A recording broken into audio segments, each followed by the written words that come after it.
Bienvenue donc dans Planète Locale, votre magazine consacré à l'environnement, aux initiatives éco-citoyennes du Nord-Pas-de-Calais. Le rendez-vous du lundi aussi pour partager les bonnes pratiques. Chaque année, près de 100 000 millions de mégots sont jetés dans les rues de l'île. Un mégot, ça prend 2 à 5 ans pour se décomposer. Alors pour éviter cette pollution et catastrophe écologique, on vous présente aujourd'hui Ciao Mégot, une start-up basée à Beauvais et à Lille et qui recycle ces mégots. Pour en parler, Julien Pack, fondateur et directeur de Ciao Mégot. Bonsoir. Bonsoir. Et à côté de vous, Stéphane Caplier, directeur commercial Veolia Recyclage Hauts-de-France. Bonsoir. Bienvenue sur ce plateau et face à vous, Nourou Ladi pour le geste de la semaine, bien accompagné. Nourou, bonsoir. Tout à fait, bonsoir, mon ami le cendrier. Et pourquoi un cendrier? On va très vite le savoir.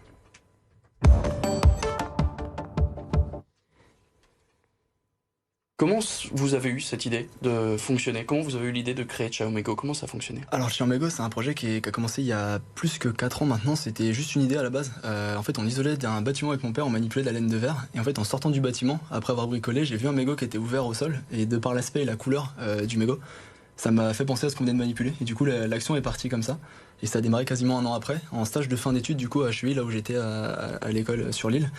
Et c'est parti en projet de fin d'études et c'est devenu une société du coup. Et concrètement, ça fonctionne comment? Alors en fait, on est une entreprise, mais on a quasiment 3 activités. On a une première activité, c'est la collecte. On a développé des solutions qui sensibilisent le fumeur pour pas jeter par terre. Donc c'est des cendriers qui communiquent sur le recyclage, qui communiquent sur la sensibilisation aussi de la dangerosité du mégot, pour pas les inciter à fumer plus. Donc ça, on a des bornes qu'on met en place. Après, l'idée, c'est qu'on C'est celle comme celle-ci? Ouais, c'est ça exactement. Ça, c'est un des types de produits qu'on distribue à la fois sur le privé et sur le public. Ensuite, on met des sacs étanches. C'est des sacs comme ceux-là. Alors on a des beaucoup plus gros, dans lesquels on peut vider les bornes. L'idée, c'est de les mettre à l'intérieur pour pouvoir les transporter correctement. Pourquoi ces sacs doivent être étanches? Forcément, le mégot, c'est un peu odorant, donc il y a des problèmes d'odeur, problèmes de toxicité aussi, parce que c'est pas forcément un déchet très sain. Donc le but, c'est d'avoir un contenant adapté pour le rapatrier jusque sur notre site.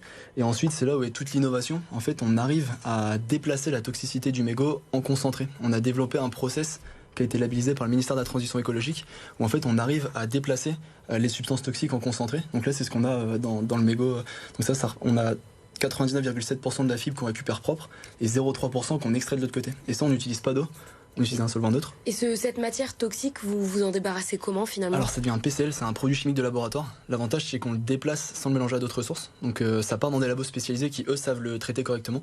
Et nous, on récupère 99,7% du flux, du coup, qui devient ce fameux matériau isolant qu'on va réutiliser du coup dans différents domaines. Et transformer comment, justement? Alors c'est transformé en local. Nous on fait la dépollution avant, donc on a une machine sur Beauvais, on a un hangar industriel dans lequel on s'est développé. Et en fait après on va la transformer, soit on va la réutiliser telle quelle, en vrac. C'est un matériau déjà hyper isolant qu'on utilise déjà pour isoler les toitures de maisons par exemple. Donc soit on l'utilise dans ce débouché là, soit on en refait des plaques plus ou moins épaisses, qu'on peut réutiliser aussi dans l'isolation de doudounes. Ça part un peu fou, mais ça fonctionne.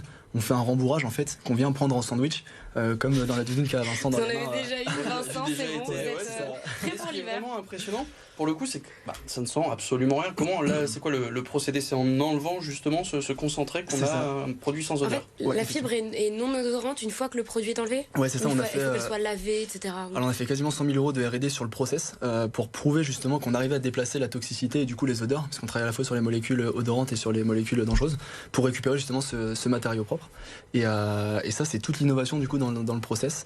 Et voilà, du coup, on extrait et on récupère un matériau exploitable. Donc vous avez grandi depuis toutes ces années et vous avez donc lancé une grande opération avec Veolia et la Fédération lilloise du commerce. Comment s'est passé le rapprochement?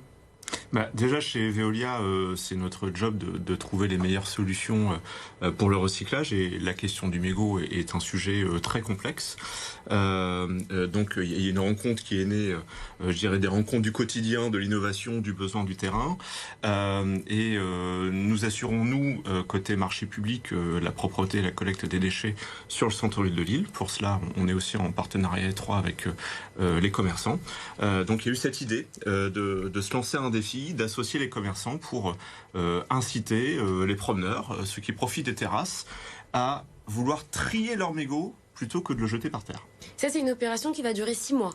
C'est ça, on l'a lancé mi-juillet, donc on en a jusqu'au mi-janvier. Ça va nous permettre de traverser tout l'été, de traverser la braderie et d'aller même jusqu'au marché de Noël. Déjà, depuis mi-juillet, vous avez récupéré, vous savez combien de mégots vous avez pu récupérer? Je pense qu'on parle en kilos. Alors la première collecte là a lieu cette semaine, donc on aura les chiffres d'ici un jour ou deux, parce que justement on vide les cendriers juste avant la braderie. Mais vous avez quand même déjà des premiers retours. Est-ce que les gens remarquent? Parce que ça fonctionne aussi avec ces types de bornes-là? Ou pas? C'est pas la même expérimentation avec les restaurateurs? Alors, c'est justement ces bornes-là qui ont été disposées sur 28 terrasses. On peut souligner que la ville de Lille, ayant particulièrement adhéré à l'opération, en a disposé d'eux à l'hôtel de ville. Aujourd'hui, c'est très apprécié, c'est très bien reçu, c'est très visible, mais il y a un côté positif à la visibilité de la borne.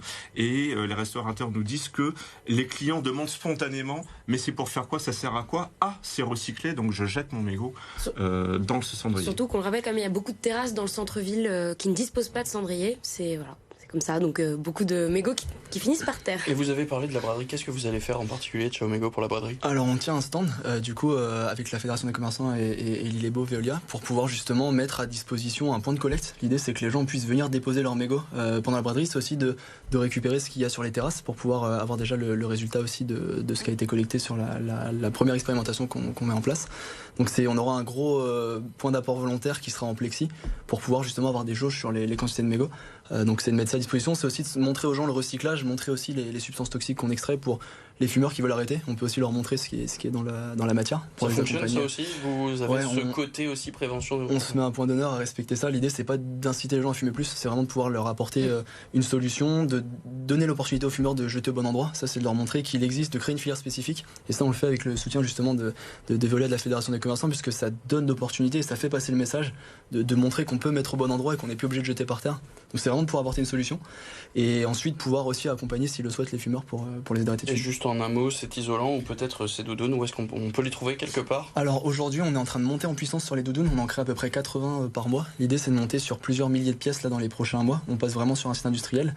Là heureusement et malheureusement tout est distribué chez nos clients, chez qui on collecte. On a des enseignes par exemple qui mettent des bornes et qui veulent récupérer les doudounes pour équiper leurs collaborateurs avec du co-branding.